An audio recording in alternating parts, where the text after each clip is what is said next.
Bonsoir, bien-aimés dans le Seigneur. Je vous souhaite la bienvenue et je vous souhaite tous mes vœux dans le Seigneur. Et comme je l'ai annoncé, comme vous l'avez vu dans le générique, cet enseignement d'aujourd'hui sera principalement axé sur le ministère du faux prophète et l'onction royale. J'aimerais que nous prions un instant. Seigneur Dieu Tout-Puissant, Éternel des armées, Dieu trois fois saint, toi qui es assis au-dessus des cieux les plus élevés. Seigneur, c'est pour moi une grâce et un privilège d'apporter ce message à ton peuple. Seigneur, que ton nom soit glorifié. Tes paroles sont oui et amen. Seigneur, tu es le même hier, aujourd'hui, éternellement. Tu ne changes pas. Il n'y a pas en toi une onde de variation. Seigneur, le monde est mauvais aujourd'hui. Et Seigneur, beaucoup des hommes se sont infiltrés dans ton église. Et Seigneur, ils cherchent, Seigneur, à faire tomber ton peuple. Ils séduisent ton peuple, Seigneur. Et tu as envoyé des hommes aussi, tu as envoyé des femmes, Seigneur, pour apporter le message, le véritable message, Seigneur. Car tu déclares dans ta parole que tu reviens bientôt et que les temps sont proches, ton avenue est proche. Et tu nous demandes, Seigneur, d'être attentif, tu nous demandes d'être éveillé. Et Seigneur, nous voulons rester éveillés, nous voulons rester éveillés, Seigneur, et consulter ta parole. Seigneur, car c'est ta parole qui est véritable. Béni sois-tu, Père.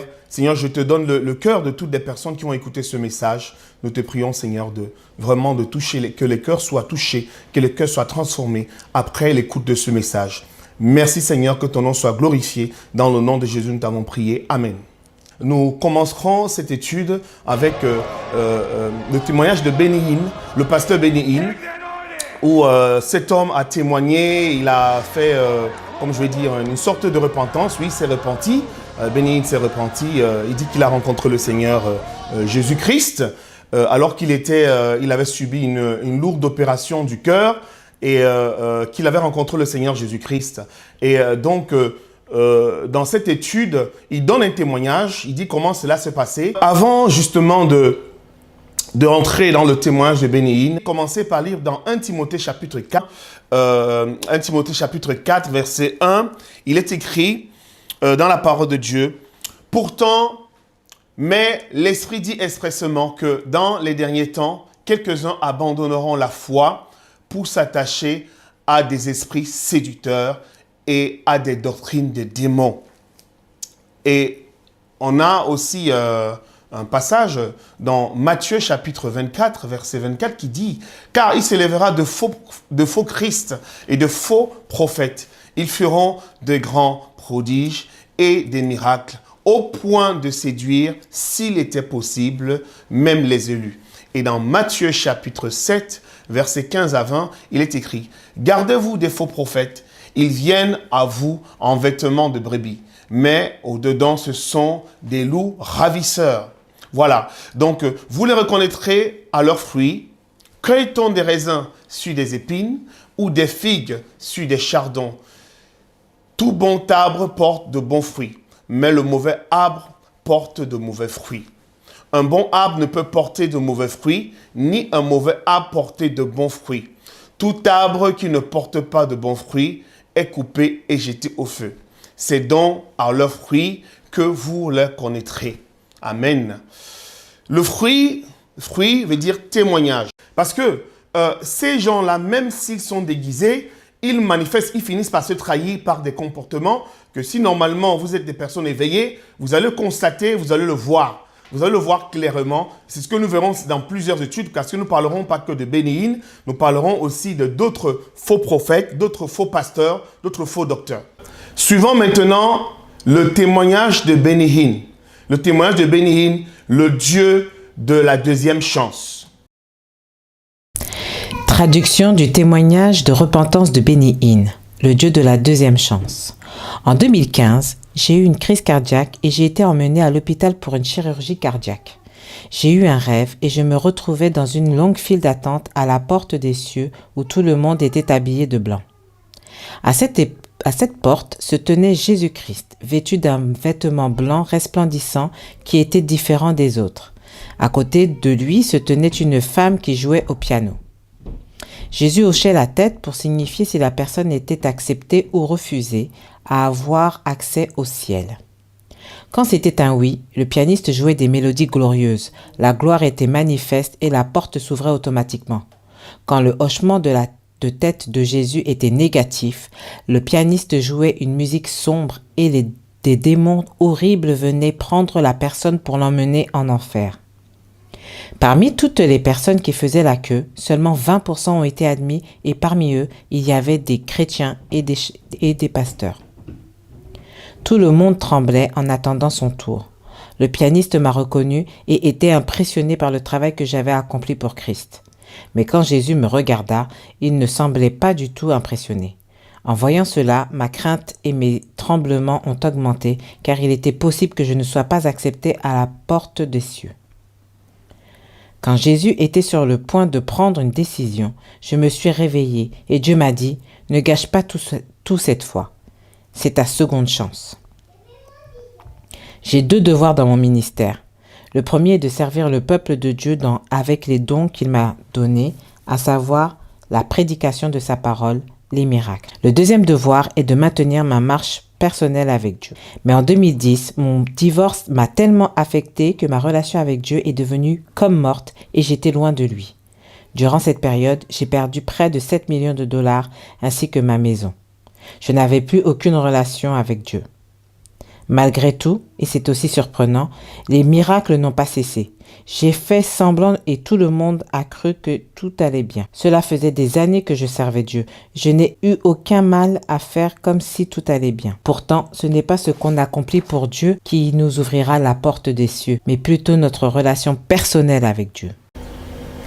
Nous venons d'écouter le témoignage de Benny Hinn, mes frères et sœurs. C'est un témoignage vraiment terrible.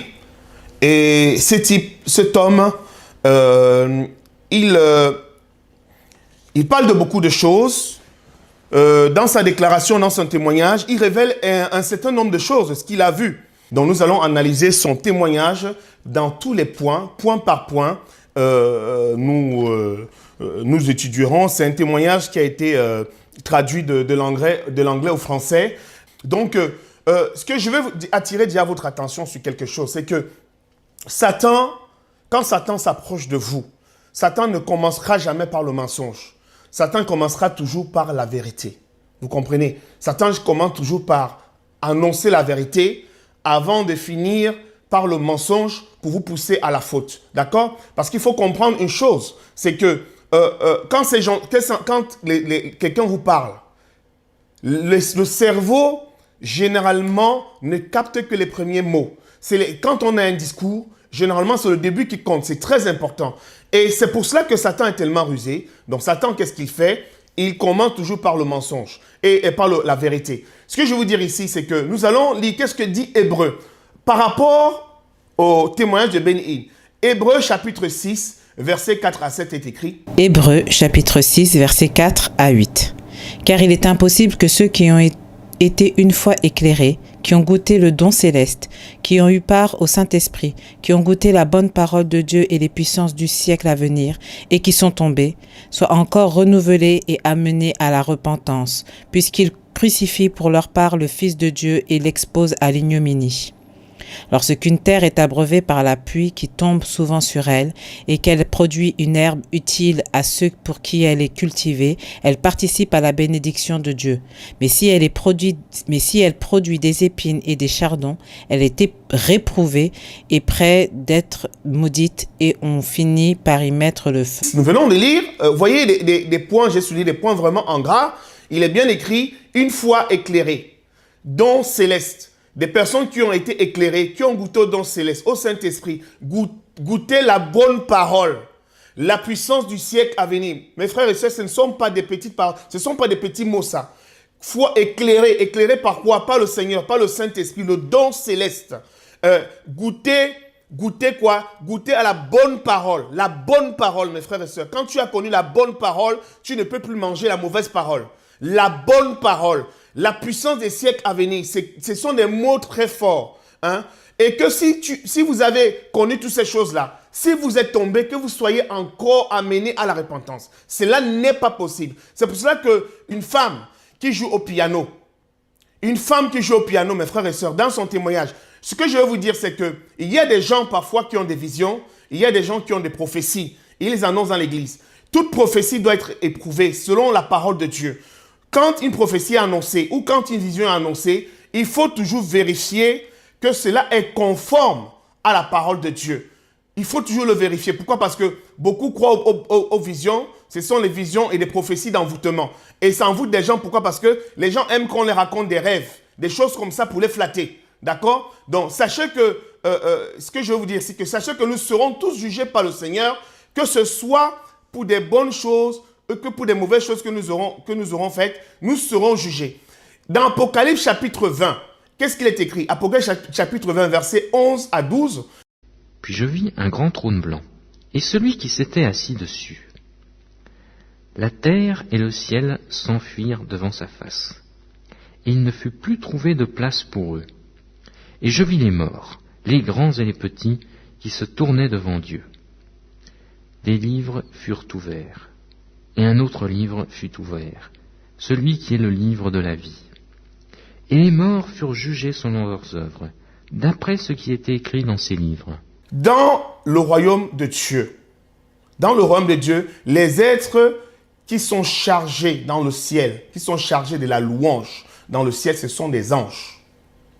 Ce sont les anges qui sont chargés. Vous savez, je sais que dans la Bible, il y a des anges comme Michael et Gabriel qui portent des prénoms masculins. Michael et Gabriel portent des prénoms masculins. Mais je vais vous dire une chose, que dans le monde spirituel, ce n'est pas parce qu'ils portent des noms masculins que le Seigneur donne une importance à ça. Quand on est dans le monde spirituel, le Seigneur ne donne pas vraiment d'importance. Il ne donne pas d'importance à savoir qui est-ce qui est un homme, qui est-ce qu'une ça c'est un homme ou c'est une femme. Ce que je vais vous dire tout simplement, sinon je vous poserai une simple question, c'est que les gens posent souvent cette question. Parce que ici, Benny Hinn, il est dans un monde spirituel. Il a rencontré Jésus, il est aux portes des cieux. C'est ce qu'il est bien écrit, qu'il est aux portes des cieux et il voit une femme en train de jouer au piano. Il voit une femme en train de jouer au piano. Et je vous dis qu'on est dans un monde spirituel. Quand on est dans un monde spirituel, c'est l'esprit. Et l'esprit n'a pas de sexe. Le Seigneur ne fait pas de différence. Il ne distingue pas que ça c'est un homme ou c'est une femme. Dieu est-il un homme ou une femme? Vous voyez, il y a des gens qui posent souvent ces questions. Est-ce que Dieu est-il un homme ou une femme? L'esprit est asexué. Vous savez, je vous dis une chose. L'homme est formé de 3 parties. Il y a l'esprit, l'âme et le corps. C'est l'âme et la chair et le corps physique qui matérialisent notre sexualité. Qui dit que toi, tu es un homme ou tu es une fille. C'est l'âme. C'est l'âme qui est soit féminin ou masculin. Mais l'esprit ne l'est pas. Je vous donnerai un exemple, par exemple. Il y a des sœurs, la Bible dit que quand des femmes veulent, par exemple, prier, à cause des anges, il faut qu'elles se voilent la tête. Pourquoi? Parce qu'elles enlèvent la marque d'autorité dont elles dépendent. Pourquoi? Parce que quand on rentre en communication avec Dieu, c'est votre esprit qui communique avec son esprit. Donc, le Seigneur ne va pas regarder que ça, c'est une femme qui m'adresse la prière ou ça, c'est un homme qui m'adresse la prière. Et les anges, pour vous dire une chose, à cause des anges, les femmes doivent se voiler pour ôter la marque d'autorité. Les anges ici sont au service. Les anges sont au service des hommes. Les anges sont au service des hommes et ils ont ce ministère au service des hommes. Dans Hébreux chapitre 1, verset 13, qu'est-ce qui est écrit dans Hébreux chapitre 1, verset 13 à 14? Et pour lequel des anges a-t-il jamais dit, assieds-toi à ma droite, jusqu'à ce que je fasse de tes ennemis ton marchepied? Ne sont-ils pas tous les esprits serviteurs envoyés pour exercer leur ministère en faveur de ceux qui vont hériter le salut? C'est exercer le ministère en faveur des hommes qui vont hériter le salut. Donc les anges sont des serviteurs. Les anges sont des éducateurs. Les anges aussi rapportent tout ce que nous faisons. Donc, ils sont témoins. Donc, aussi, on voit par exemple, on verra ce principe. Dans le principe de l'homme et la femme, n'est valable que sur la terre. Par exemple, dans Matthieu 22, versets 24 à 30, qu'est-ce qu'il est écrit? Matthieu.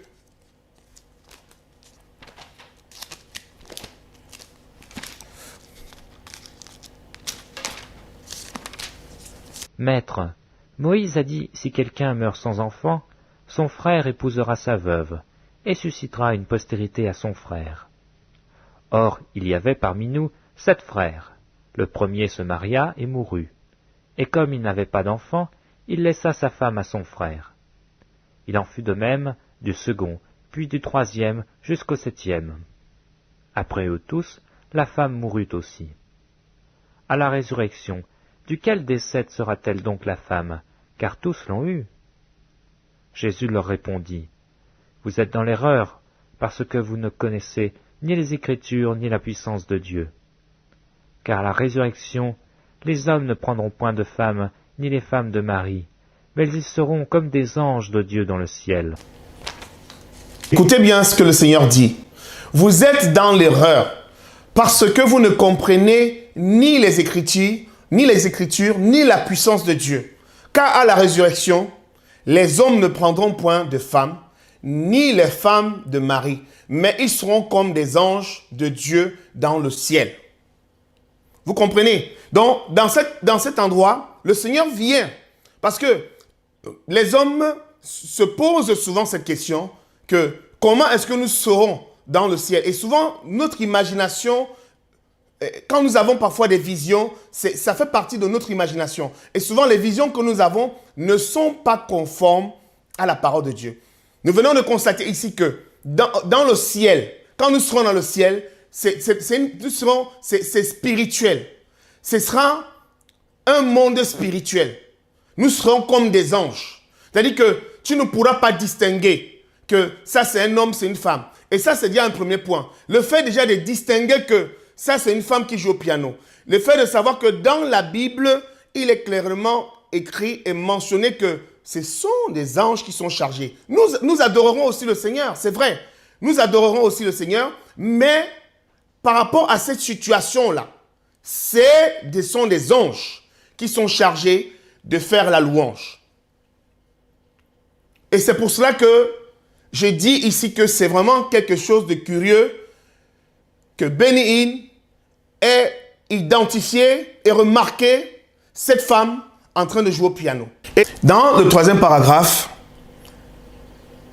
Benny Hinn dit que cette femme qui joue à l'instrument, ou moi je suppose que c'est un ange, si le témoignage est vraiment véritable, c'est un ange, ça ne peut pas être une femme. Le pianiste m'a reconnu et était impressionné par le travail que j'avais accompli pour Christ. Impressionné par le travail. Un manque d'humilité. Nous n'aurons pas besoin, quand nous serons devant le Seigneur qui est le juste juge, nous n'aurons pas besoin de lui dire que oui, le Seigneur lui-même il connaît. Impressionné. Il connaît nos cœurs. Les anges sont des êtres puissants et ils ne peuvent pas être impressionnés. Ce sont des êtres qui sont capables de voir l'intérieur. La Bible dit dans Hébreux,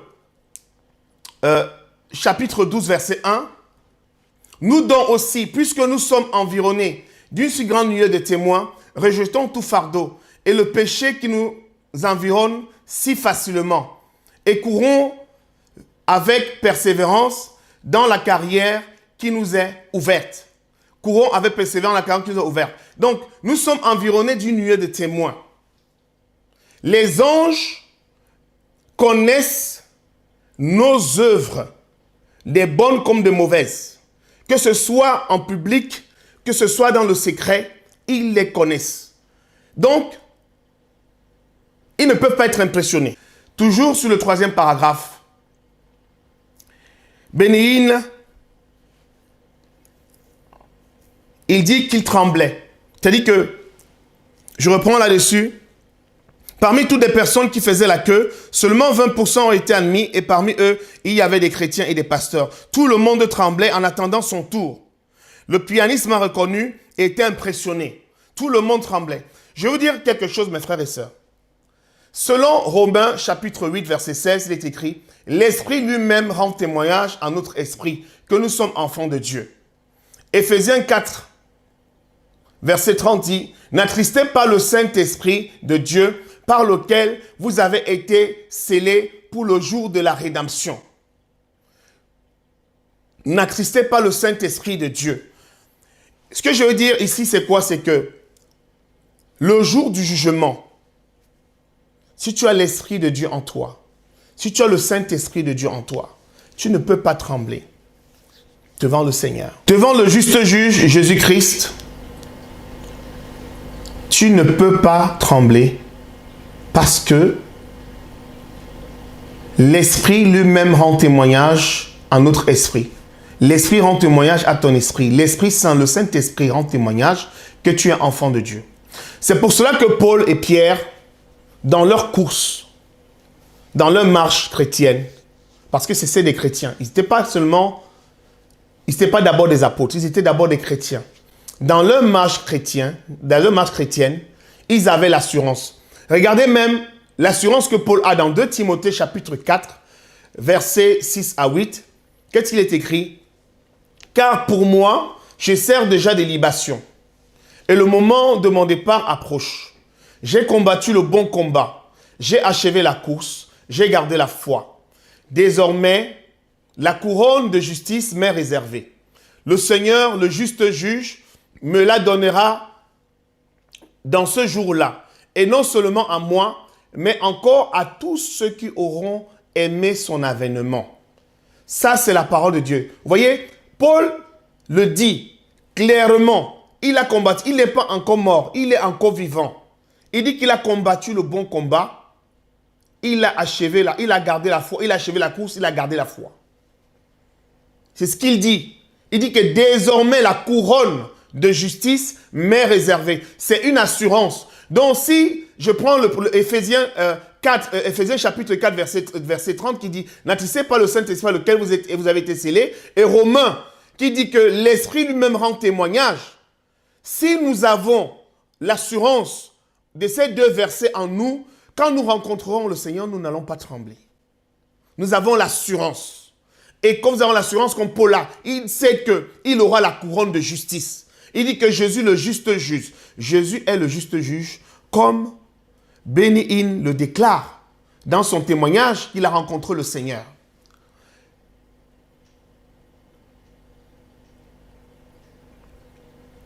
Dans le paragraphe 4,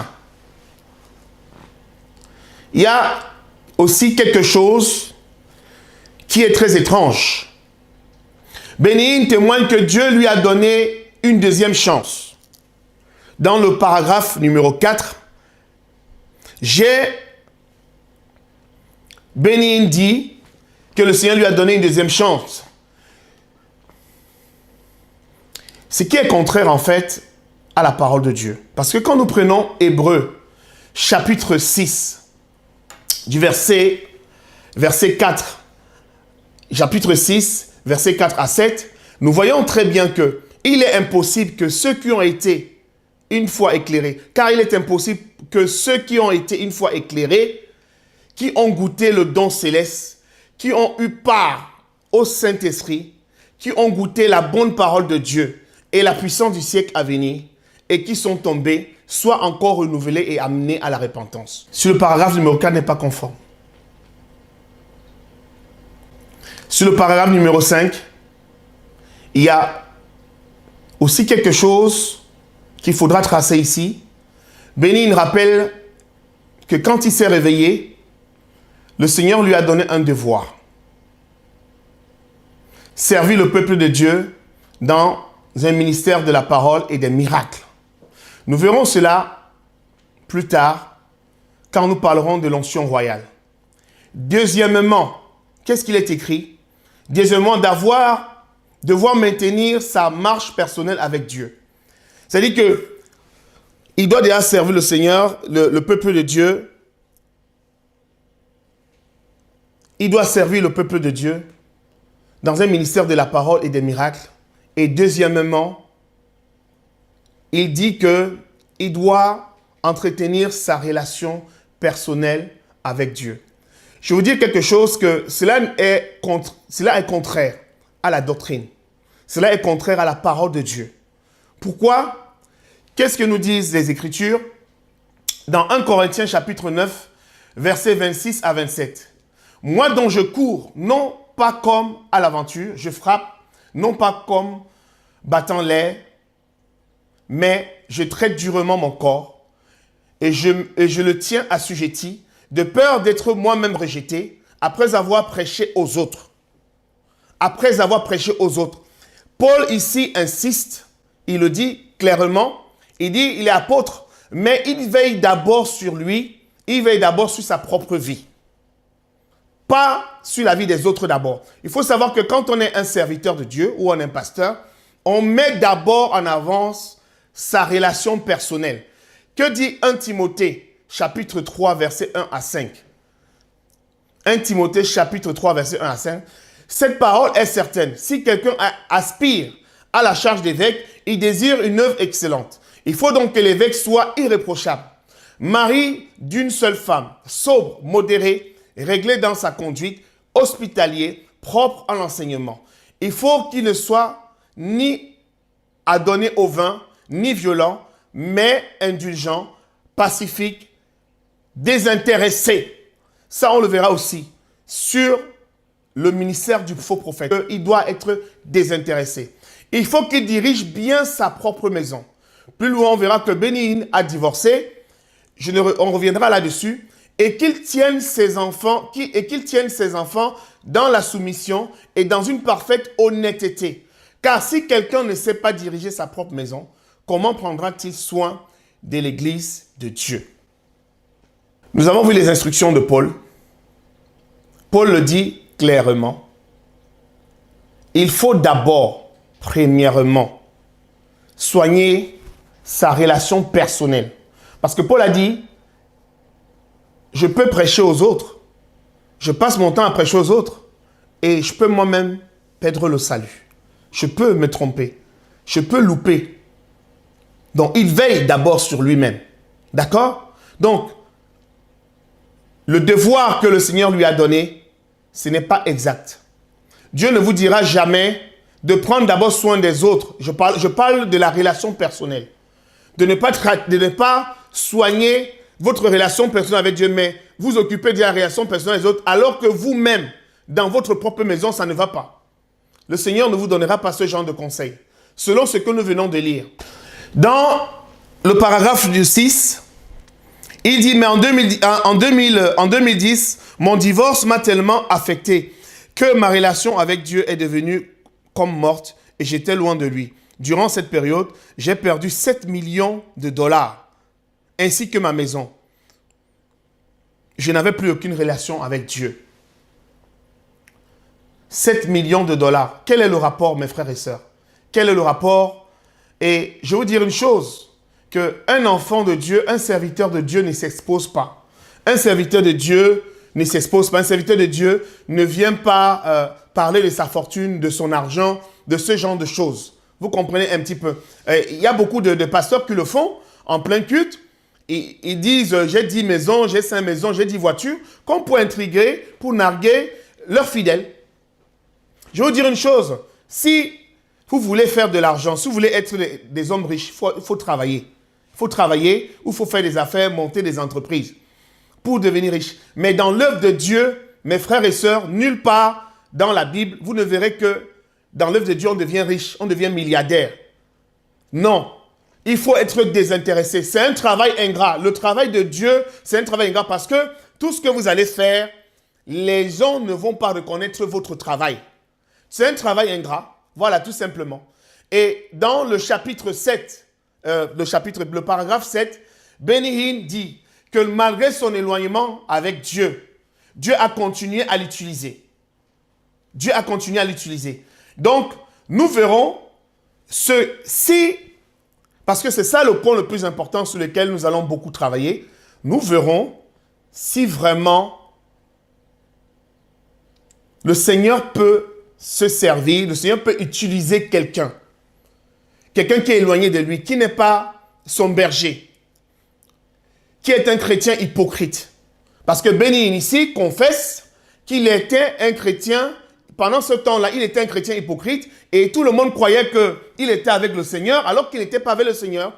Donc nous verrons vraiment dans la suite si cet homme-là a vraiment changé. Si vraiment son témoignage est sincère. Parce que déjà, sur les points que je viens de sortir, de développer, on voit que son témoignage n'est pas sincère. Concernant sa maladie, je n'ai rien à dire dessus. S'il a subi une opération, il a subi une opération. Mais tel qu'il donne, son témoin tel qu'il le donne, n'est pas conforme à la parole de Dieu. Et il y a du mensonge. Et je vais vous dire une chose. Celui qui dit la vérité, dit la vérité. Celui qui dit le mensonge, dit le mensonge. Celui qui mélange la vérité et le mensonge, pour Dieu, il dit le mensonge. C'est le mensonge. Alors, après ce témoignage que nous venons de voir de Benny Hinn, nous reviendrons dessus, pas plus en détail, mais nous allons ressortir des points importants de ce témoignage. Parce que c'est un témoignage qui est vivant, c'est un témoignage véritable, mais qui est un faux, tout simplement, un faux témoignage. Et je vais vous dire une chose, mes frères et sœurs, pourquoi est-ce que le faux prophète, le faux pasteur, pourquoi est-ce que ils sont indétectables? Ils sont indétectables tout simplement parce que ils commencent toujours par la vérité. Quand ils commencent leur histoire, ils commencent toujours par la vérité. Vous savez, Satan ne viendra jamais vers vous à votre rencontre. Satan ne viendra jamais à votre rencontre avec des cornes. Les Occidentaux ont dessiné Satan avec des cornes, avec une queue, avec plein de choses. Satan n'a pas du tout cette image. Ce que vous voyez dans là, ce sont des symboles. Satan n'a rien perdu de ce qu'il a reçu de Dieu. Parce que Dieu l'a créé tel qu'il a créé. Dieu l'a juste chassé. Mais il a encore tous ses pouvoirs, il a encore toute sa puissance, il a encore toute sa beauté. Et c'est par cela qu'il parvient à séduire. Et je veux dire une chose aussi, que Satan connaît parfaitement la parole de Dieu. Il connaît la parole de Dieu et c'est par cette parole-là qu'il parvient à faire tomber les chrétiens qui sont imprudents. C'est par cette parole-là, déguisée, transformée, modifiée, trafiquée, falsifiée. C'est par ces paroles-là que le Satan arrive à faire tomber des chrétiens imprudents, les chrétiens qui ne lisent pas leur Bible, les chrétiens qui ne passent pas vraiment un temps avec le Seigneur.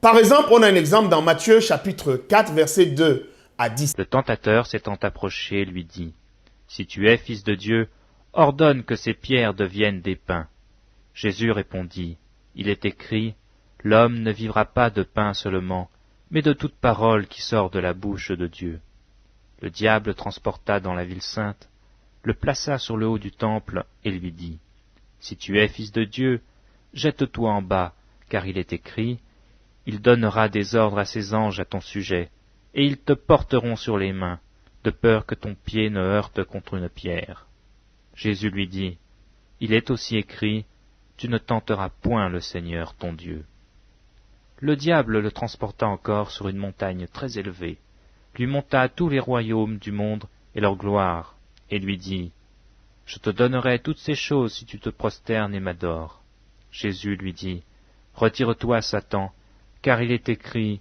tu adoreras le Seigneur ton Dieu, et tu le serviras lui seul. » Alors le diable le laissa, et voici des anges vinrent auprès de Jésus et le servirent. Tu ne tenteras point le Seigneur ton Dieu. Donc Satan connaît la parole de Dieu.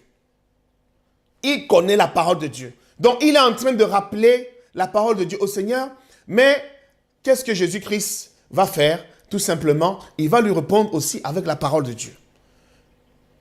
Donc quand le diable vient vers vous, quand il vient vous tenter, il amène la parole de Dieu. C'est ce que beaucoup de ces faux prophètes font. Quand ils viennent, ils apportent la parole de Dieu. Dans Matthieu chapitre 7, versets 15 à 20, j'ai pris un extrait. Vous les connaîtrez à leurs fruits. Cueille-t-on des raisins sur des épines ou des figues sur des chardons? Vous les connaîtrez. Pourquoi? Parce que quand ils sont en train de dire la parole de Dieu, ils annoncent la parole de Dieu. Mais si vous avez le discernement, au bout d'un temps, ils vont faire un faux pas. Et quand ils feront un faux pas, en ce moment-là, vous allez discerner, vous allez voir que ce monsieur qui est devant moi, ce pasteur qui est devant moi est un faux pasteur. Tout simplement.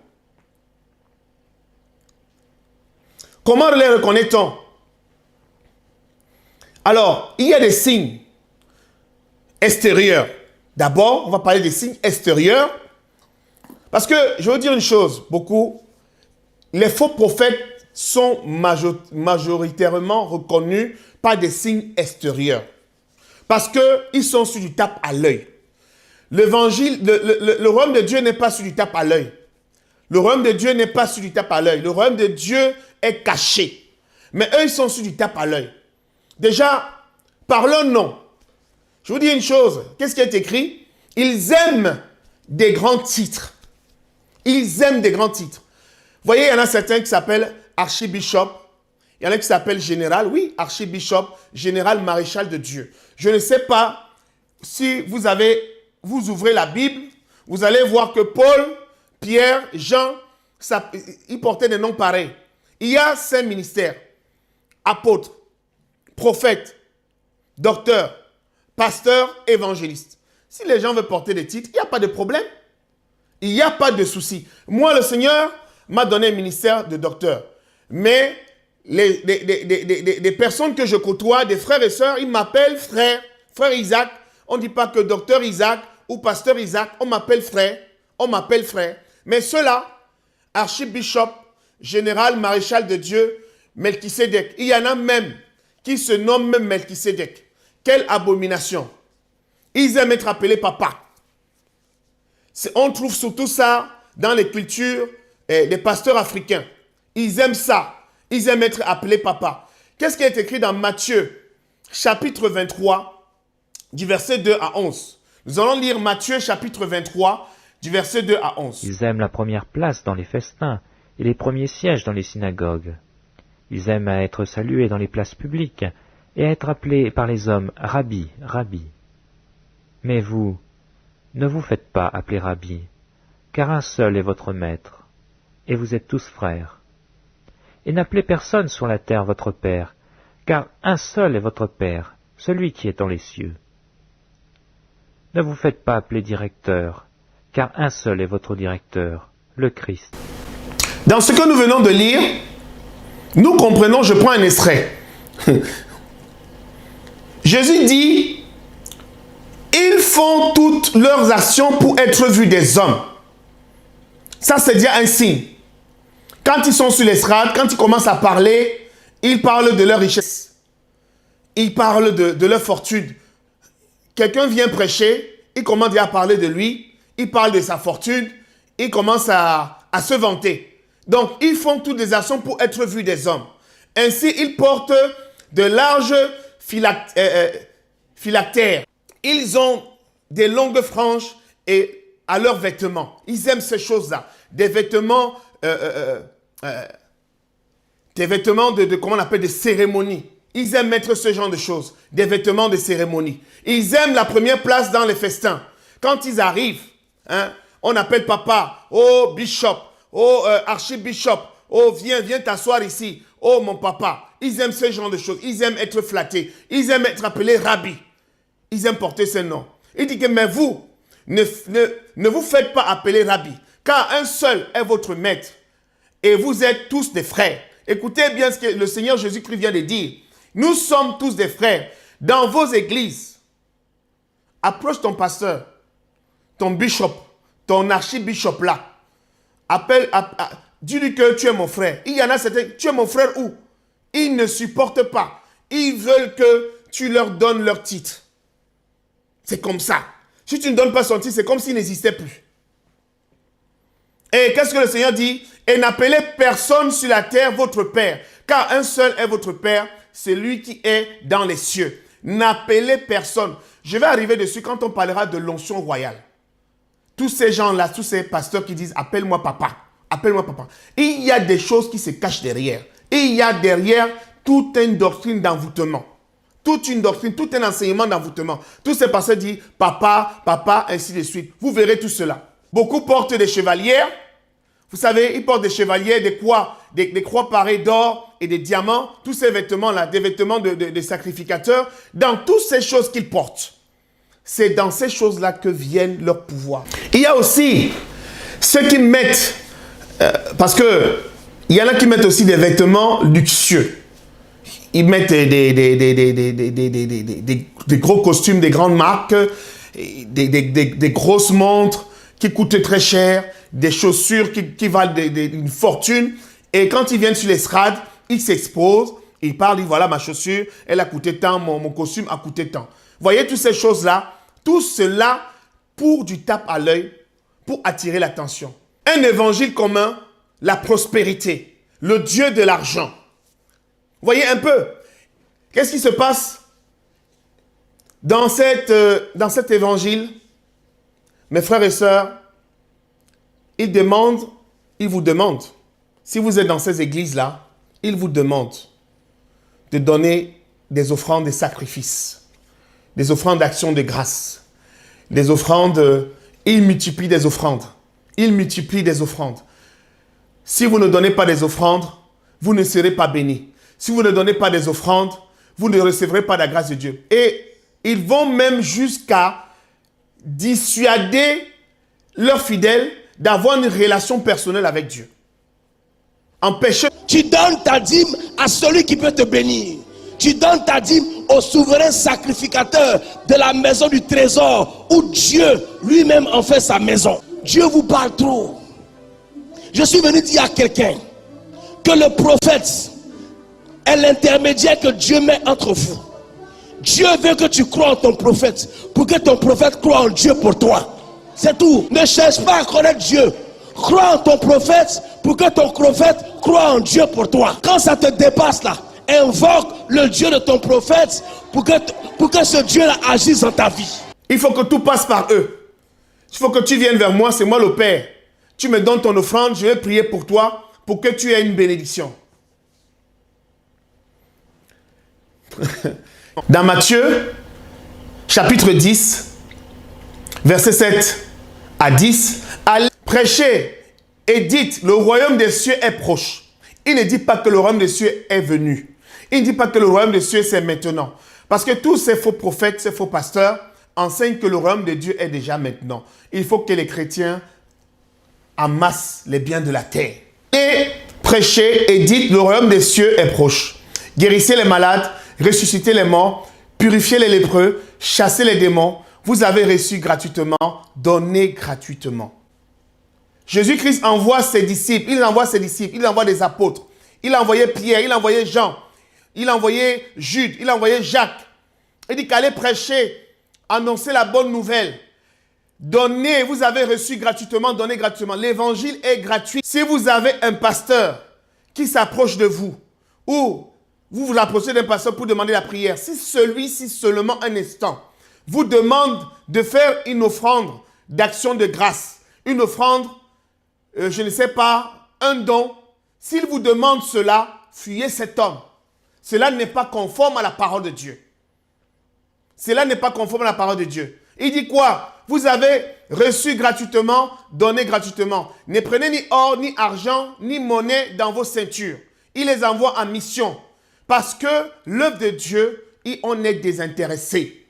Quand on va servir le Seigneur, on est désintéressé. Ce n'est pas des histoires d'argent, je vais me remplir les poches, je vais me remplir, je vais devenir... On ne vient pas faire fortune. Quand on est un ministre de Dieu, quand on est un serviteur de Dieu, ce n'est pas pour faire fortune. Non. On a les premiers chrétiens, les premiers apôtres. Ils nous donnent un exemple. Je vous dis que Paul était puissant. Le Seigneur l'utilisait puissamment. Pierre, le Seigneur l'utilisait puissamment. Jacques, le Seigneur l'utilisait puissamment. Jean, le Seigneur l'utilisait puissamment. Ils pouvaient se remplir les poches. S'ils pouvaient se remplir les poches. Mais ils se sont désintéressés. Ne prenez ni or, ni argent, ni monnaie dans vos ceintures. Ni sac pour le voyage, ni deux tuniques, ni souliers, ni bâtons. Car l'ouvrier mérite sa nourriture.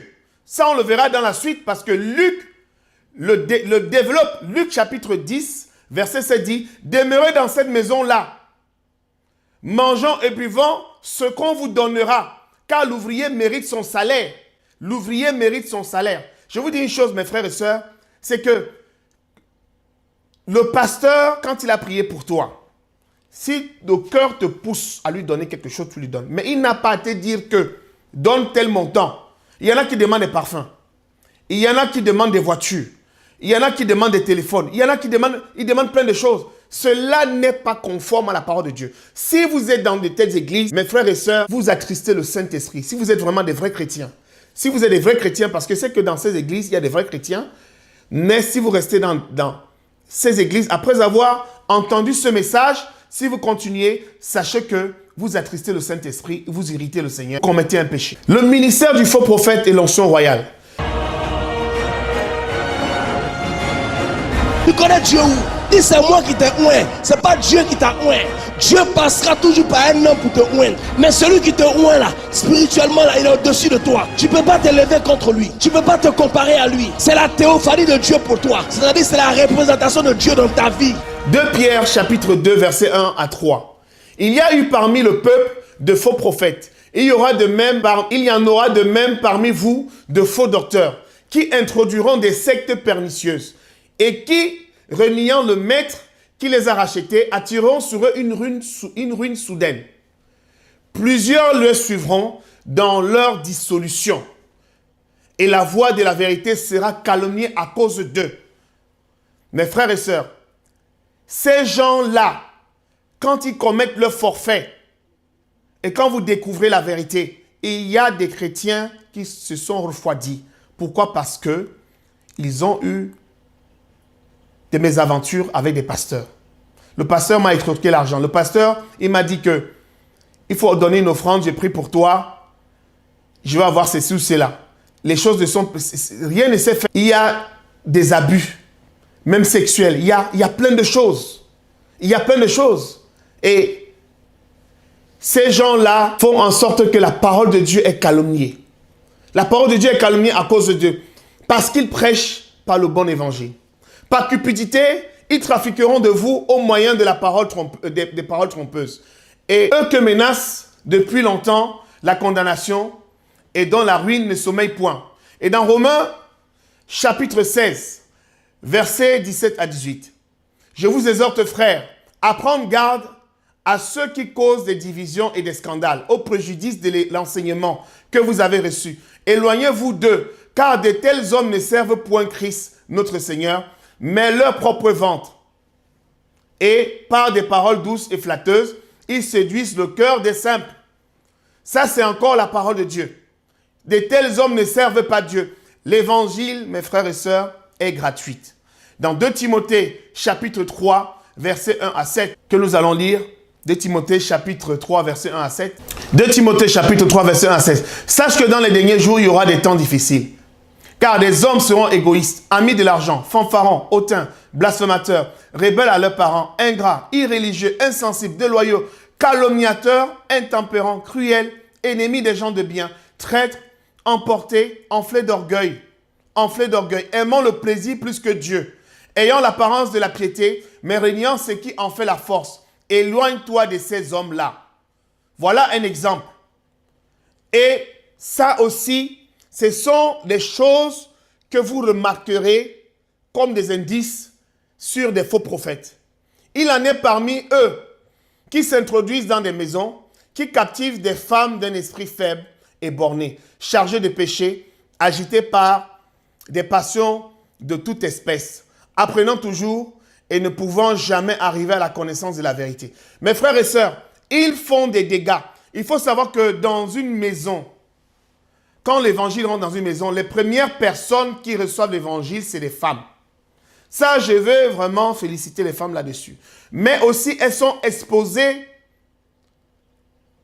à des faux enseignements, à des faux prophètes et des faux pasteurs.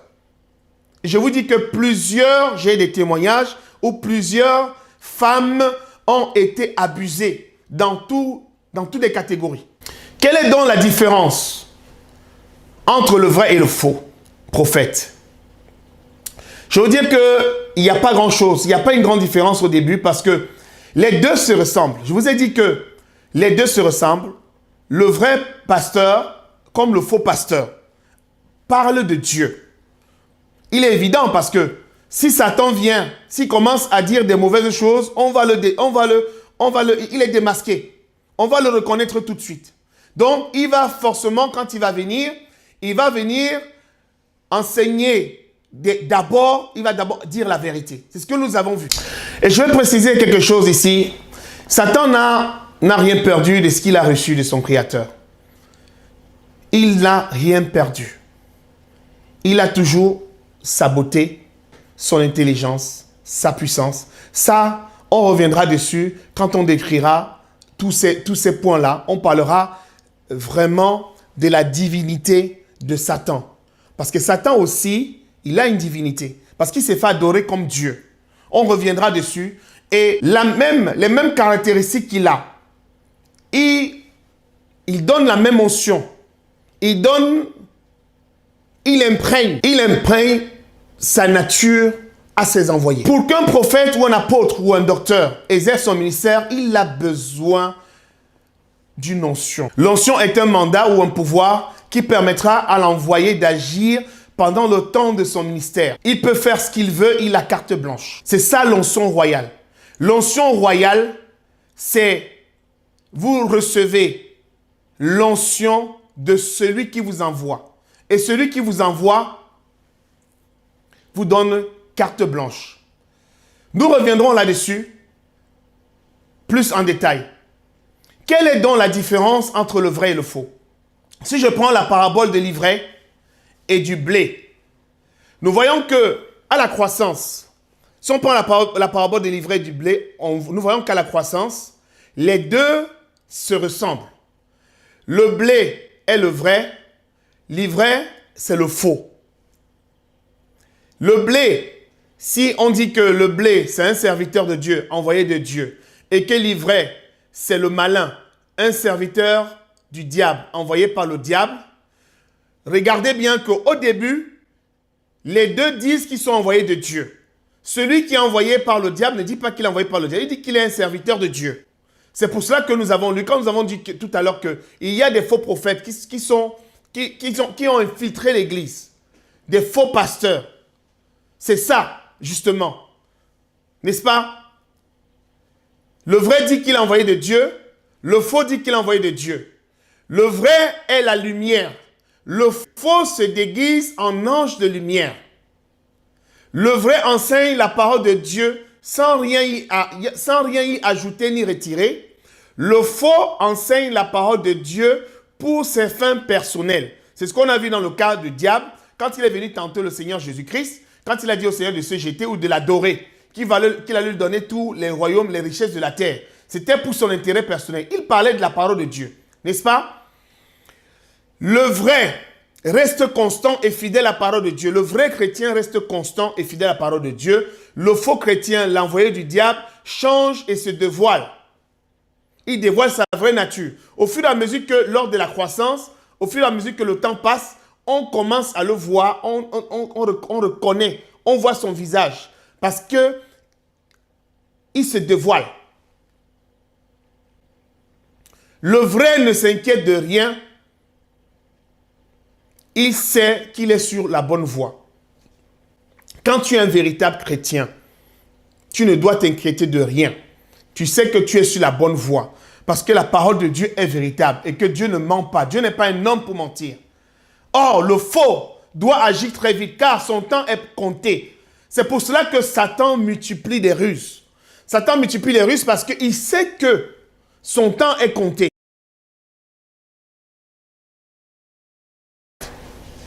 Qu'est-ce que l'onction royale?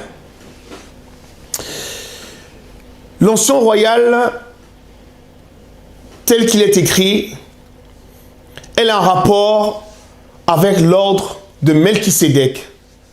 Melchisédek était un roi de paix. Il était aussi sacrificateur. Selon Hébreux, chapitre 7, versets 1 à 3. Hébreux chapitre 7, Hébreux chapitre 7, verset 1 à 3. Nous allons lire.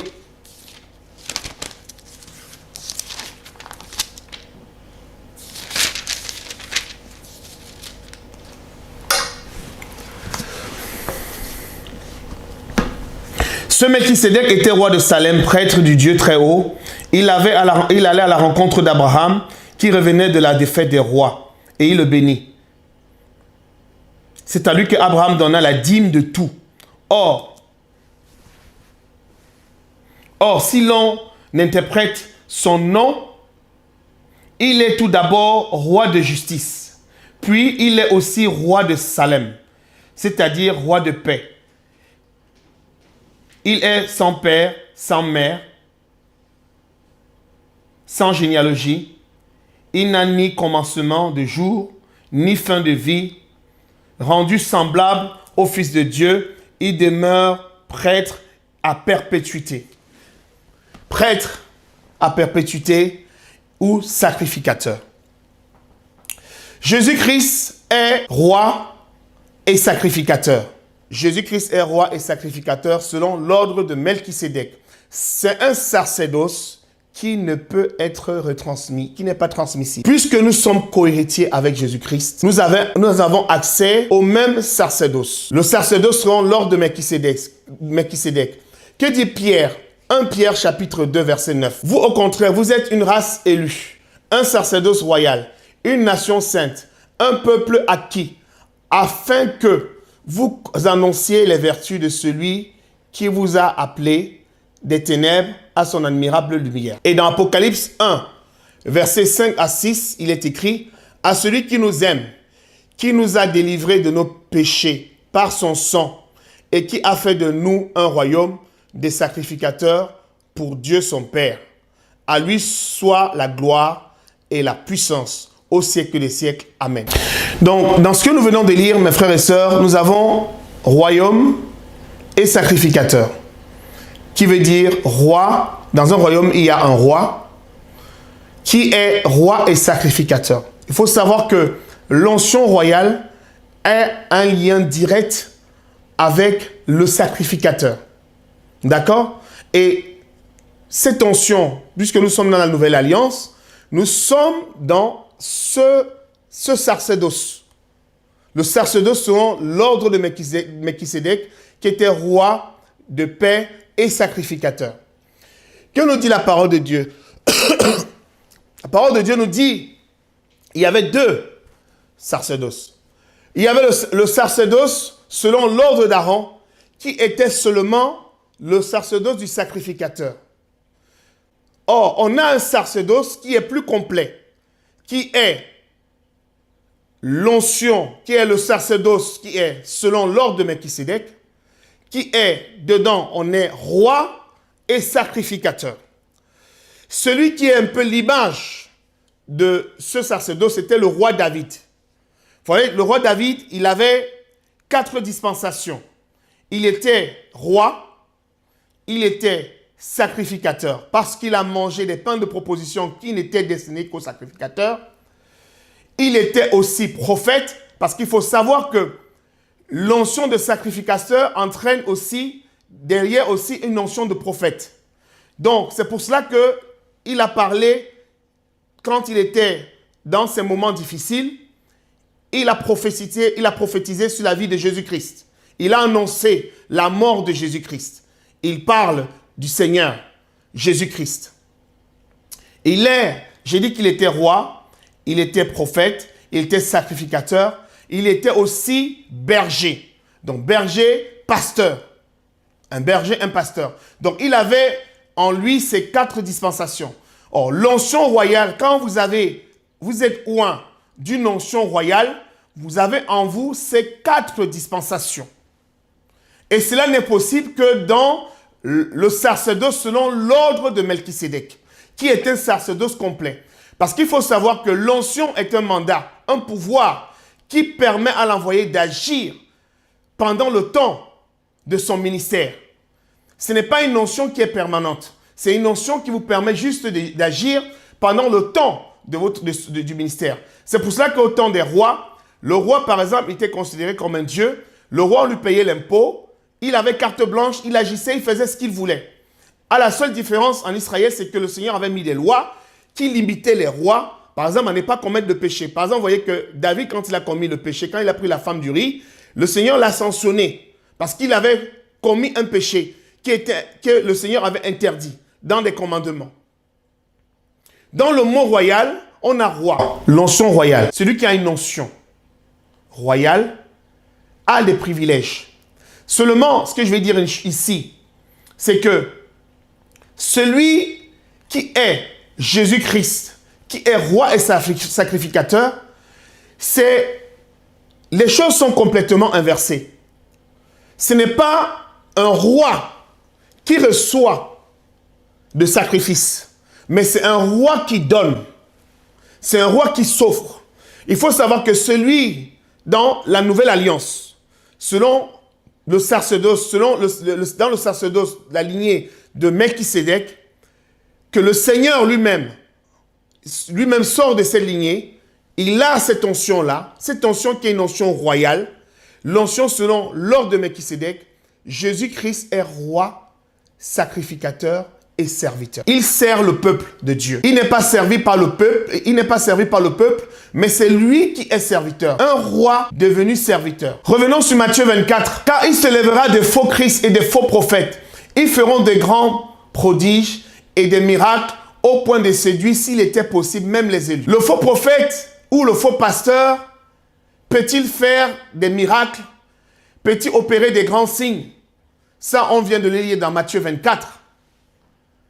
Ce que je vais vous dire une chose, c'est que Satan est un imitateur. Comme il y a une notion royale, selon l'aigle de Melchisédek, Satan aussi a imbibé, a imprégné ses envoyés d'une notion, qui est une notion diabolique. Et c'est à travers cette notion diabolique que ces faux pasteurs, ces faux prophètes opèrent des grands signes. Car il s'élèvera de faux Christ, des faux prophètes, ils feront des grands prodiges et des miracles au point de séduire, s'il est possible, même les élus, s'il était possible. Donc le Seigneur ici, c'est lui qui parle. Il dit que ils feront des miracles. Ils feront des grands prodiges. Satan investit sur ses apôtres ou ses envoyés et prophètes la même nature que lui. Saboter pour séduire le peuple de Dieu, comme il a corrompu le cœur des anges, devenus des démons. Et de plus, il fait des bonnes choses. Je vais vous dire une chose, quand on le verra, dans Daniel, la Bible dit que Satan partage son butin de guerre. Satan partage son butin de guerre. Il sait récompenser ses envoyés. Il sait récompenser son envoyé. Il n'a pas perdu sa beauté. Il est très intelligent. Il y a des gens qui minimisent le diable. Satan est très intelligent. Il est rusé. Donc il ne viendra jamais comme un loup. Mais il viendra comme un loup revêtu des vêtements de brebis. Il mettra sur lui une peau de brebis. Il n'a pas perdu sa force, car il est capable d'opérer des grands signes et faire des miracles. Ce que je vais vous expliquer, que Satan est capable d'opérer des grands signes. Il est capable de guérir une plaie. Il est capable, on a vu le cas de Moïse. Quand il est venu devant Pharaon, Moïse, il a jeté son bâton qui s'est transformé en serpent. Pharaon aussi, il a appelé ses magiciens qui ont aussi jeté des bâtons, qui sont devenus des serpents. Satan, il est un imitateur, il fait les mêmes choses, il est capable. Si Dieu guérit une blessure, lui aussi il est capable de guérir une blessure. Parce que ce que nous avons lu dans Matthieu, il est capable d'opérer des grands signes. Satan, il crée un virus et il crée l'antivirus. C'est un pompier pyromane. C'est comme s'il mettait le feu. Il va mettre le feu et il va envoyer les pompiers éteindre. Et c'est comme ça que ces faux prophètes agissent. Ils se connaissent tous. L'Éternel Dieu peut-il utiliser un faux pasteur ou faux prophète pour parler à son nom? Je reviens là sur le témoignage de Benny Hinn. Il dit que j'ai deux devoirs dans mon ministère. Le premier est de servir le peuple de Dieu avec des dons qu'il m'a donnés, à savoir la prédication et de sa parole des miracles. Le deuxième devoir est de maintenir ma marche personnelle avec Dieu. Et il dit ici que malgré tout, et c'est aussi surprenant, il fait semblant d'être surpris, mais il sait d'où vient son... Les miracles n'ont pas cessé. J'ai fait semblant et tout le monde a cru que tout allait bien. Là, sur ce point, il ne manque pas. Cela fait des années que je servais Dieu. Je n'ai eu aucun mal à faire, comme si tout allait bien. Pourtant, ce n'est pas ce qu'on a compris pour Dieu qui nous ouvrira les portes des cieux, mais plutôt notre relation personnelle avec Dieu. La question ici, l'Éternel peut-il utiliser un faux pasteur ou un faux prophète pour parler à son nom? L'Éternel peut-il utiliser un faux pasteur ou un faux prophète pour parler à son nom? Dans 2 Corinthiens chapitre 6, versets 14 à 15, il est écrit: ne vous mettez pas avec les infidèles sous un joug étranger. Quel rapport y a-t-il entre la justice et l'iniquité? Ou qu'y a-t-il de commun entre la lumière et les ténèbres? Qu'est-ce qu'il y a de commun entre la lumière et les ténèbres?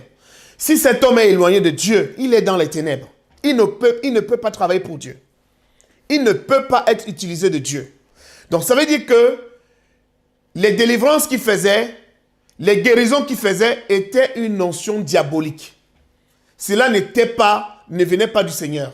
Quel accord y a-t-il entre Christ et Bélial? Quel accord Jésus-Christ a-t-il avec des démons? Ou quelle part a le fidèle avec l'infidèle? Quelle part a le fidèle avec l'infidèle? Et dans 1 Corinthiens 10, verset 21, vous ne pouvez boire la coupe du Seigneur et à la coupe des démons. Vous ne pouvez participer à la table du Seigneur et à la table des démons. La parole de Dieu est claire ici, mes frères et sœurs. Que tu sois pasteur ou que tu sois simple membre, je ne sais pas. Déjà, tout le monde est amené à servir le Seigneur dans l'église. Il n'y a pas de simples membres. Chacun a une fonction dans l'église. Tout le monde, nous sommes tous le corps du Christ, membres du corps du Christ, et chacun a un rôle à jouer. Tu ne peux pas dire que tu es en train de flirter avec le diable ou tu es dans le désordre et en même temps tu dis que tu travailles pour Dieu. Ce n'est pas possible. Donc Dieu ne collabore pas. Nous venons de voir ici que Dieu ne collabore pas avec des démons. Dieu ne traite pas avec des démons. Dieu n'a pas de rapport avec des faux prophètes. Donc tous les miracles qu'ils font, toutes ces choses qu'ils font là, si, seulement si, ils manifestent les signes que j'ai énoncés, s'ils manifestent tout cela, ce ne sont pas des vrais pasteurs. Je parle du péché de David. Quand David a péché, quand il a pris la femme d'Uri, Bathsheba, il y avait le péché qui était là. Il n'avait plus la présence de Dieu. Il était attristé. Jusqu'à ce qu'il a confessé son péché. Quand il a confessé son péché, il a changé sa conduite. À partir de ce moment-là, le Seigneur a rétissé les liens avec David. On ne peut pas boire la coupe du Seigneur. On ne peut pas participer à la table. Vous rappelez-vous que Judas n'a pas participé à la Sainte Seine. Il était parti avant ce moment-là. Parce que le Seigneur l'avait éloigné. Il y a des Judas dans l'église. Nous arrivons à la fin de cette première partie consacrée sur le ministère du faux prophète et l'onction royale. Lors de la prochaine étude, nous allons développer l'onction royale pour voir comment ces pasteurs opèrent, comment ils opèrent, comment ils font tomber des gens, comment est-ce que à peine avoir touché les gens tombent. Nous verrons si cela est conforme à la parole de Dieu. Nous mettrons tout cela en lumière conformément à la parole de Dieu. Je vous invite à prier, nous allons prier ensemble pour le partage que nous avons eu, que cela apporte des fruits. Et si vous étiez dans ces églises, je vous exhorte, c'est un message que j'envoie, si vous êtes dans de telles églises où des pasteurs commettent ce genre de choses, des pasteurs passent leur temps à montrer leur fortune, à s'exhiber, à prendre l'argent de leurs fidèles. Tous les points que nous avons vus ensemble, si tous ces points que nous avons vus ensemble, clairement, là, ce que nous avons lu, ce n'est pas de la parabole, ce sont des paroles claires. Et si vous voyez que vos pasteurs, vos conducteurs ne pratiquent pas cette parole, je vous invite à quitter de telles églises et à chercher un autre lieu pour adorer votre Seigneur. Parce qu'en restant dans de tels endroits, vous attristez le Saint-Esprit. Je vous invite aussi à lire la parole de Dieu, à examiner la parole de Dieu, à examiner si tout ce qu'on enseigne est vrai. Beaucoup de chrétiens aujourd'hui ne lisent pas la parole de Dieu. Et ils reçoivent ce que le pasteur enseigne. Et il y a des faux pasteurs ainsi qui profitent pour détourner la parole de Dieu parce qu'ils savent que beaucoup de leurs fidèles ne lisent pas. Nous allons prier. Seigneur Dieu Tout-Puissant, nous te rendons grâce. Merci Seigneur pour ce temps de partage que nous avons eu. Nous voulons que vraiment que Seigneur, que tu viennes encore nous enseigner ta parole. Seigneur, nous voulons rester vigilants, nous voulons rester éveillés. Seigneur, je te présente toutes les personnes qui ont été, Seigneur, touchées par ce message. Je te prie, Seigneur, vraiment que ce message germe dans le cœur et que cela produise du fruit. Seigneur, ceux qui se posent encore des questions, je te prie de les convaincre par ton Saint-Esprit. Seigneur, à méditer ta parole, car ta parole est véritable. Tu es le chemin, la vérité et la vie. Et tu déclares dans ta parole que vous connaîtrez la vérité et la vérité vous rendra libre. Seigneur, je te rends grâce, je te loue. Merci pour la grâce et Seigneur, j'espère, Seigneur, à ta grâce, que tu nous accorderas encore un autre moment pour enseigner ta parole, pour poursuivre cet enseignement. Que ton nom soit glorifié. Au nom de Jésus, nous t'avons prié. Amen.